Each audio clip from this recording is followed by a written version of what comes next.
नमस्कार। आज हम ओशो की एक बेहद अहम किताब स्वतंत्र मन, आज़ादी की ओर एक यात्रा, इसके कुछ हिस्सों पर थोड़ी गहराई से बात करेंगे। ये सिर्फ एक किताब नहीं है, बल्कि एक तरह का आईना है जो हमें खुद से पूछता है, क्या हम सच में आज़ाद हैं? हाँ बिल्कुल। और ये सवाल जितना सुनने में आसान लगता है ना, उतना है नहीं। मतलब क्या जो हम सोचते हैं, जो महसूस करते हैं, जो फैसले लेते हैं, क्या वो वाकई हमारे अपने हैं, या फिर हम अनजाने में ही सही समाज की, परिवार की जो परंपराएं हैं, उनकी दी हुई एक स्क्रिप्ट पर जी रहे हैं। ओशो इसी इसी गुत्थी को खोलते हैं। सही बात है।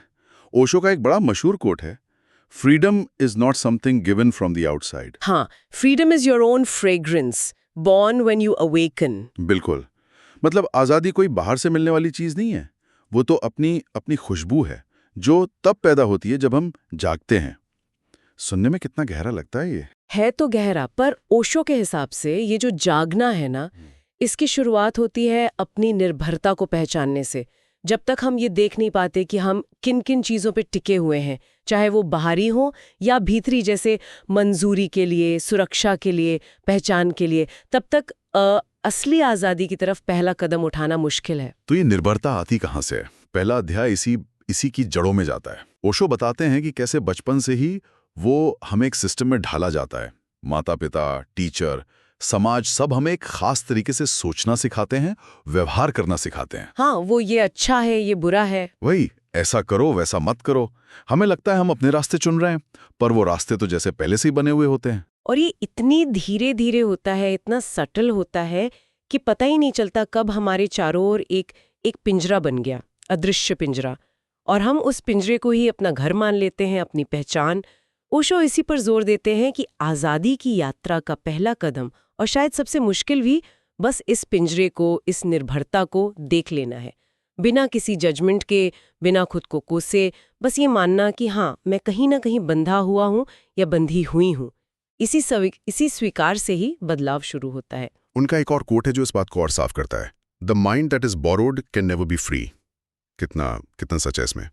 अगर हमारे पूरा सोचने का तरीका ही उधार का है, माँ बाप से, धर्म से, कल्चर से, तो उस मन में मौलिकता कैसे होगी, स्वतंत्रता कैसे होगी? हाँ, ये तो ऐसा हुआ जैसे कोई पक्षी सोने के पिंजरे में हो। उसे लगता है यही दुनिया है, उसकी उड़ान अपनी नहीं होती। और शायद ये उधार का मन या कंडीशनिंग हमें एक झूठी सुरक्षा भी देती है ना।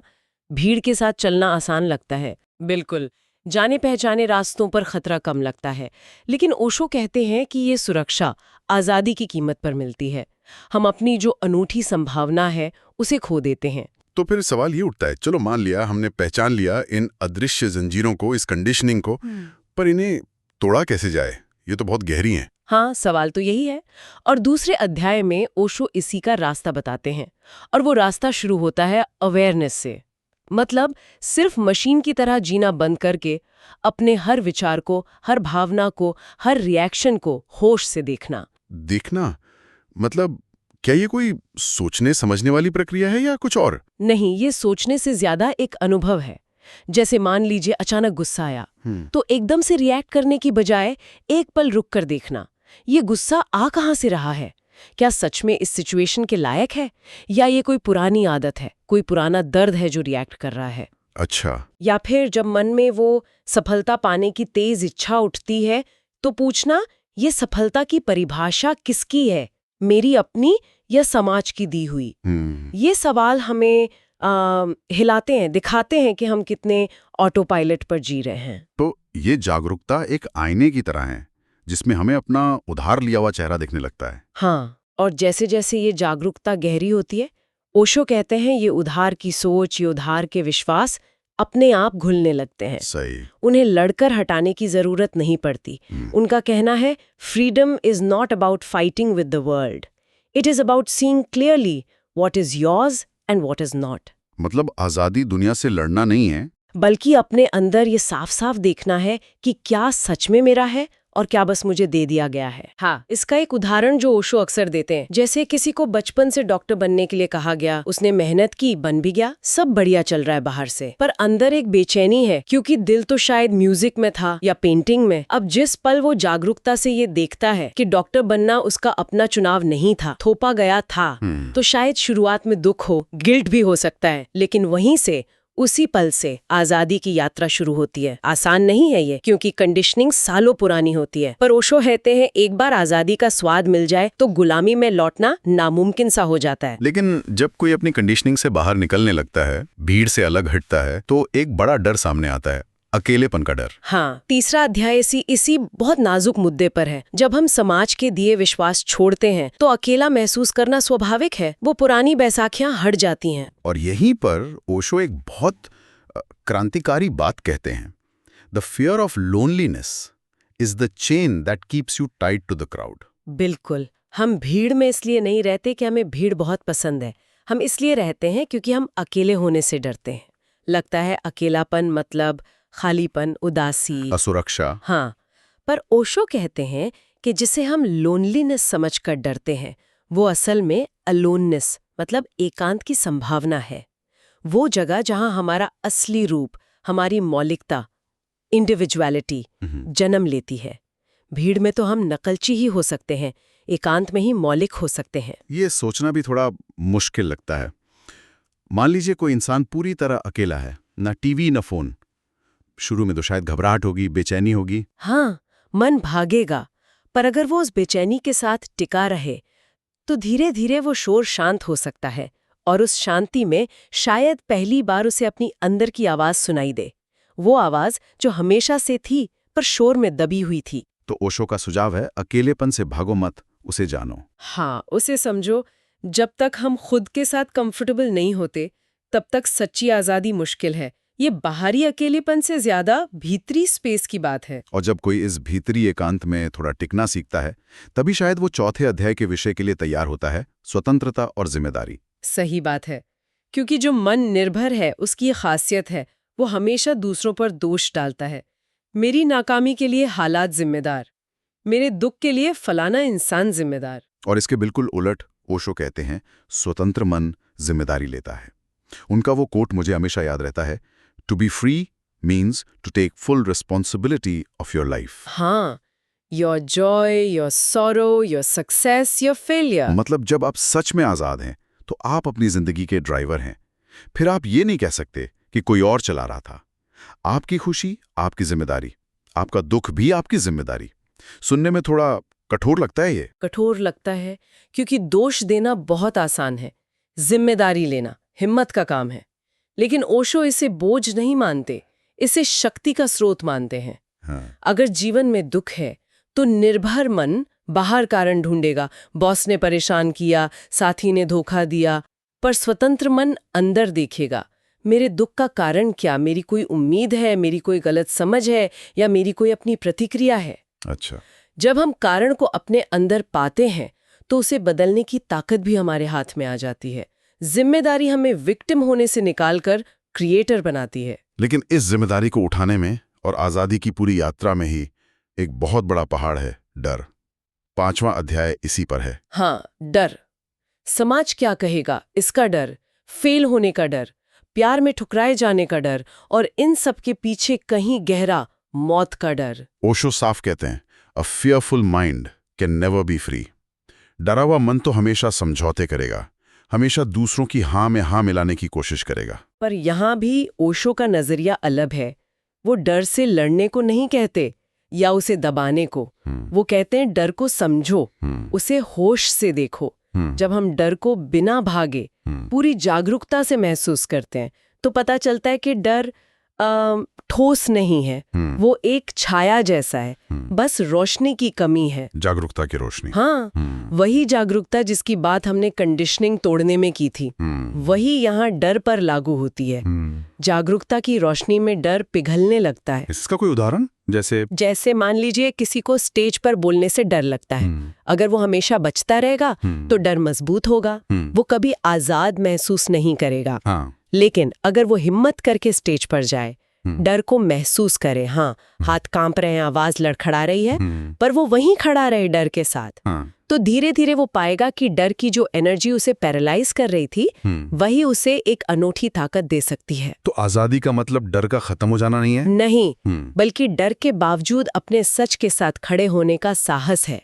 डर रहेगा पर आप उसके काबू में नहीं होंगे। और जब मन धीरे धीरे इन परतों से निर्भरता है, कंडीशनिंग, डर, इनसे मुक्त होने लगता है, तब छठे अध्याय की बात आती है, स्वतंत्र मन का आनंद, उसका उत्सव। हाँ, ओशो कहते हैं कि जब मन सच में स्वतंत्र होता है तो उसमें बोझ नहीं होता, एक हल्कापन होता है, एक मस्ती होती है।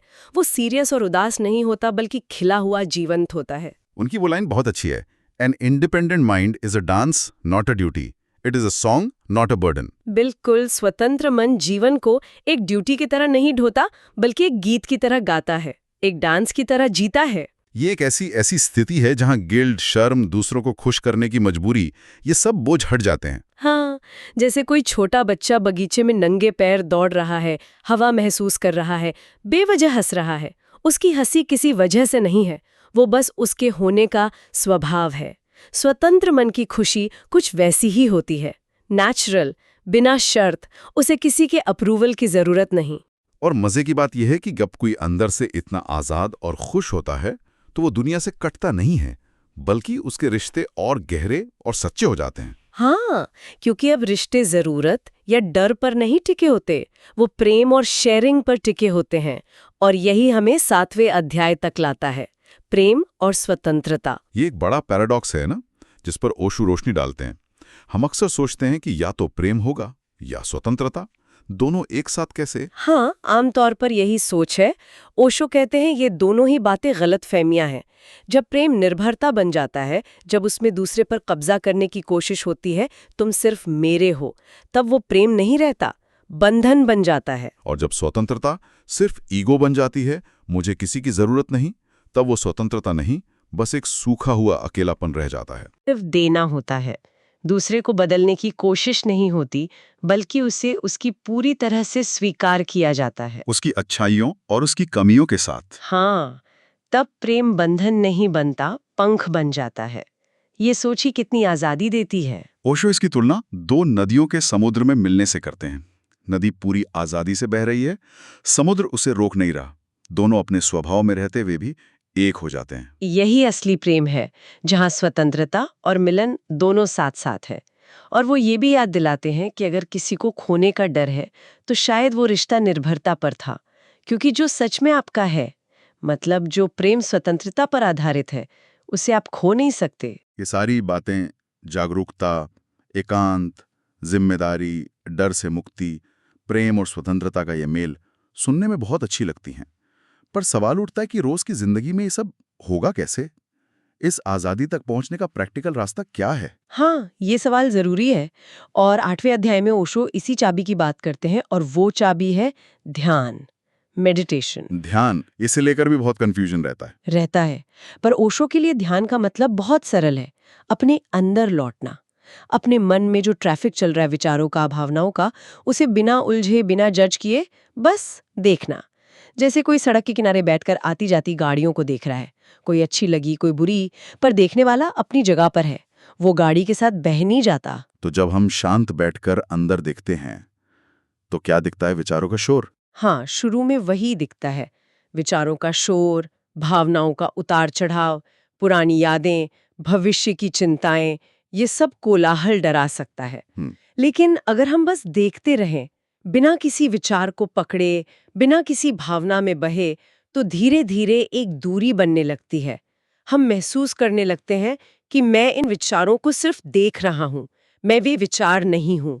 मैं इन भावनाओं को महसूस कर रही हूँ, पर मैं ये भावनाएं नहीं हूँ। और इसी देखने की प्रक्रिया में, हाँ, इसी प्रक्रिया में ओशो कहते हैं हम अपने भीतर एक साक्षी को खोजते हैं, विटनेस, एक ऐसा सेंटर जो हमेशा से शांत है, स्थिर है, अप्रभावित है। जैसे आसमान जिसमें बादल आते जाते रहते हैं, पर आसमान वही रहता है। ये साक्षी भाव ही ध्यान का सार है। हाँ, विचारों के पार, भावनाओं के पार, अपने उस असली केंद्र को छू लेना जो हमेशा से मुक्त था, है और रहेगा। और जब कोई साक्षी भाव में जीना सीख जाता है, हाँ। तो वो सच में स्वतंत्र हो जाता है। हाँ, क्योंकि ये साक्षी न समाज का बनाया हुआ है, न परिवार का, न किसी कंडीशनिंग का। ये हमारी असली प्रकृति है, शुद्ध, शांत, मुक्त। लेकिन स्वतंत्रता को पा लेना एक बात है, और उस स्वतंत्रता में जीना, उसे हर पल बनाए रखना, वो शायद दूसरी बात है। बिल्कुल, इसीलिए 9वां अध्याय है, स्वतंत्र मन के साथ जीना। ओशो याद दिलाते हैं कि स्वतंत्रता कोई मंजिल नहीं है कि पहुंच गए और बात खत्म। ये तो एक सतत प्रक्रिया है, जीने का एक ढंग है। हाँ, हर दिन, हर पल हमारे सामने चुनाव है। क्या हम अपनी पुरानी कंडीशनिंग, अपने डर, अपनी आदतों के हिसाब से रिएक्ट करें, या हम अपनी जागरूकता, अपने साक्षी भाव से जिएं? स्वतंत्र मन से जीने का मतलब क्या? अराजकता है? नियमों को तोड़ना? नहीं नहीं, ये एक आम गलतफहमी है। इसका मतलब है नियमों को समझकर होशपूर्वक उनका पालन करना, आंख बंद करके नहीं। नैतिकता किसी बाहरी दबाव या डर से नहीं आती, बल्कि भीतर की करुणा और समझ से पैदा होती है। आप सही काम इसलिए नहीं करते कि पकड़े जाने का डर है, बल्कि इसलिए कि अंदर से वही सही लगता है। इसको ऐसे समझे, मान लीजिए कोई ऑफिस में है जहां गॉसिप या चापलूसी आम है। एक स्वतंत्र मन वाला इंसान जरूरी नहीं कि बगावत करे, पर वो उस नेगेटिविटी में शामिल नहीं होगा। हाँ, वो या तो चुप रहेगा या अपनी बात ईमानदारी और करुणा से रखेगा, बिना किसी डर या फायदे की सोचें। ये छोटा सा चुनाव भी स्वतंत्रता की अभिव्यक्ति है। तो स्वतंत्र मन से जीने का मतलब है जीवन को हर पल एक नई ताजगी से देखना, एक बच्चे जैसी उत्सुकता से। बिल्कुल। और जीवन को उसकी पूरी समग्रता में सुख, दुख, सफलता, असफलता स्वीकार करना, बिना किसी शिकायत के, एक गहरी स्वीकृति। तो संक्षेप में कहें तो ओशो की ये सारी गहरी बातें हमें एक बुनियादी सच की तरफ ले जाती हैं। असली आज़ादी हमें बाहर से कोई नहीं दे सकता, ना सरकार, ना समाज, ना कोई और। हाँ, ये आज़ादी हमारे अंदर ही खिलती है। जब हम अपनी कंडीशनिंग की परतों को उघाड़ कर देखते हैं, जब हम अकेले होने का साहस करते हैं, जब हम जिम्मेदारी लेना सीखते हैं, जब हम प्रेम को बंधन नहीं, मुक्ति बनाते हैं, और सबसे बढ़कर जब हम ध्यान के जरिए अपने अंदर के उस साक्षी से जुड़ते हैं जो हमेशा से मुक्त है। ओशो का एक और कोट है जो इस पूरी बात का सार है। The independent mind is the only mind that can truly celebrate life. सही कहा। केवल स्वतंत्र मन ही जीवन का उत्सव मना सकता है, बाकी तो शायद बस जीवन काट रहे हैं। आज हमने ओशो की किताब स्वतंत्र मन, आज़ादी की ओर एक यात्रा के कुछ अहम विचारों पर बात की। हाँ, और ये सिर्फ एक बौद्धिक चर्चा ना होकर एक आमंत्रण है अपने भीतर झांकने का, अपनी स्वतंत्रता को खोजने का। उम्मीद है ये बातचीत कहीं ना कहीं एक चिंगारी का काम करे, एक याद दिलाए कि जिस आज़ादी को हम बाहर खोज रहे हैं वो शायद अंदर ही हमारा इंतजार कर रही है। यात्रा शायद आसान ना हो, पर सार्थक जरूर हो सकती है। और चलते चलते ओशो का वो सरल सा पर बहुत गहरा संदेश याद रखने जैसा है। Live free, love free and be the witness. स्वतंत्र जियो, स्वतंत्र प्रेम करो और साक्षी बनो। शुक्रिया।